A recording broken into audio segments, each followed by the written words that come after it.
Lemari dan tempat sampah. Di dalam rumah kita pasti ada lemari dan tempat sampah, sebuah tempat untuk menyimpan dan menempatkan barang. Lemari adalah tempat untuk menyimpan barang-barang yang berharga, barang-barang yang baik dan masih dipakai, seperti halnya baju, pakaian, dan lain-lain. Sementara tempat sampah adalah tempat membuang barang-barang yang sudah tidak dipakai, seperti halnya sampah, kotoran, dan lain-lain. Dan meskipun tidak diajarkan, semua orang, mulai dari anak-anak kecil sampai orang dewasa, tentu paham fungsi lemari dan tempat sampah tersebut. Tidak mungkin kita membuang kotoran ditaruh di lemari, betul? Nanti rumahnya jadi bau sampah. Dan tidak mungkin kita akan menaruh semua pakaian kita di tempat sampah, betul? Nanti jadi kotor dan rusak pakaiannya. Nah, sampai di sini semuanya masih aman terkendali, karena semua orang pintar-pintar dalam mengenali, membedakan, dan memahami fungsi masing-masing lemari dan tempat sampah tersebut. Tapi dalam dunia pikiran banyak sekali, bahkan sebagian orang, termasuk yang sudah jenggotan pun, masih banyak yang keliru menempatkan hal-hal yang berguna dan tidak berguna disimpan dan ditempatkan di tempat yang salah. Sampah pikiran negatif bukannya dibersihkan, tetapi justru dipendam dan disimpan di lemari pikiran selama berhari-hari, berminggu-minggu, berbulan-bulan, bahkan bertahun-tahun. Betul? Sementara pikiran positif, sumber rasa syukur dalam hidup, sumber motivasi, sumber energi, sumber inspirasi, sumber silaturahmi, bukannya disimpan di lemari pikiran, tapi malah dibuang di tempat sampah. Bila tubuh manusia ibarat sebuah rumah dan pikiran manusia ibarat lemari pikiran, apa jadinya bila lemari tersebut penuh dengan sampah? Sudah bisa dipastikan rumah tersebut bau sampah. Ketika tidur terasa tidak nyenyak karena bau sampah. Ketika makan tidak terasa nikmat karena bau sampah. Karena penuh sampah, tentu rumah tersebut banyak kuman dan penyakit pikiran. Di antaranya hidup tidak bahagia, kebencian, tidak semangat, gampang putus asa, rendah diri, dengki, iri, sakit hati, gampang tersinggung, pemarah, mudah tersulut emosi, stres pikiran, khawatir, gelisah, cemas, tidak tenang dalam hidup, dan lain-lain.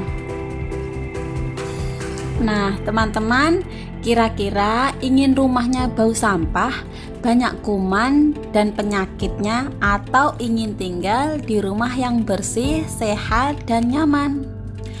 Kalau Anda ingin memiliki hidup yang bahagia, nyaman, damai, sehat, penuh semangat, dan penuh syukur, maka buanglah sampah-sampah pikiran negatif setiap kali pikiran dan perasaan kita kotor.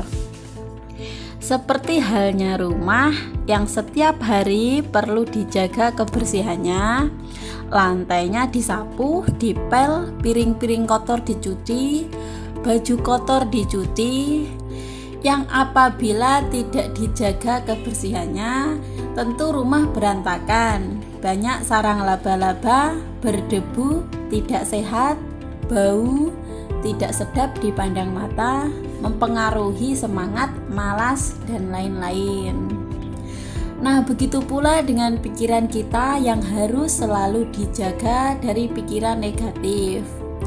Pola pikir negatif maupun perasaan negatif agar hidup lebih bahagia, damai, penuh syukur, dan penuh semangat.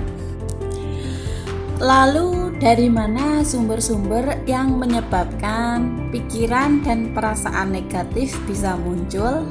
Di antaranya adalah membaca berita-berita kekerasan, membaca berita-berita negatif politik, gosip dan ngomongin aib orang lain, menerima curhatan teman, menyanyi lagu-lagu yang liriknya negatif, berteman dengan lingkungan yang negatif, tidak menjaga ibadahnya, menyimpan dendam, melihat video-video kekerasan, kurang bersyukur dalam hidup, keras hati, egois, gengsi, merasa diri hebat, merasa tidak membutuhkan orang lain, sifat iri, dengki, dan sombong, dan lain-lain.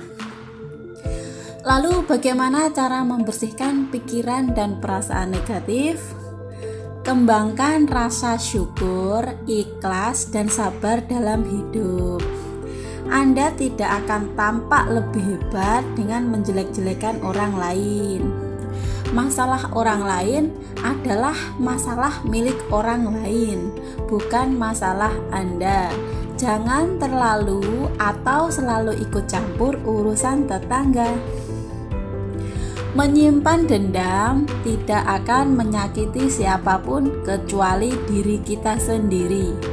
Selama dendam itu masih ada, maka selama itu pula Anda akan terus hidup menderita. Memaafkan kesalahan orang lain adalah untuk kepentingan kita sendiri, yaitu untuk membebaskan diri kita dari belenggu penderitaan. Setiap kali Anda mengharap orang lain bisa membuat Anda bahagia, seringkali Anda berakhir dengan kekecewaan. Sebaliknya, setiap kali Anda berusaha membuat orang lain bahagia, justru Anda merasa bahagia. Bersinarlah dan bercahayalah dengan menghidupkan cahaya-cahaya orang lain. Untuk Anda yang merasa terlalu sulit untuk memaafkan kesalahan orang lain, Anda bisa lakukan terapi Pen Potion dan Hypno EFT. Tentang terapi bisa dipelajari di kelas conference CTS Inline.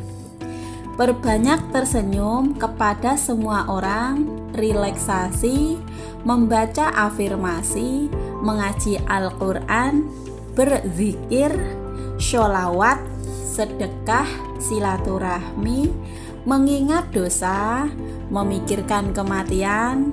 Jadilah pribadi yang pemaaf, banyak-banyaklah membantu orang lain dan bahagiakan orang lain. Semoga bermanfaat. Tertanda Bapak Lukman Masyudi, pendiri komunitas JTS Internasional. Terima kasih. Wassalamualaikum warahmatullahi wabarakatuh.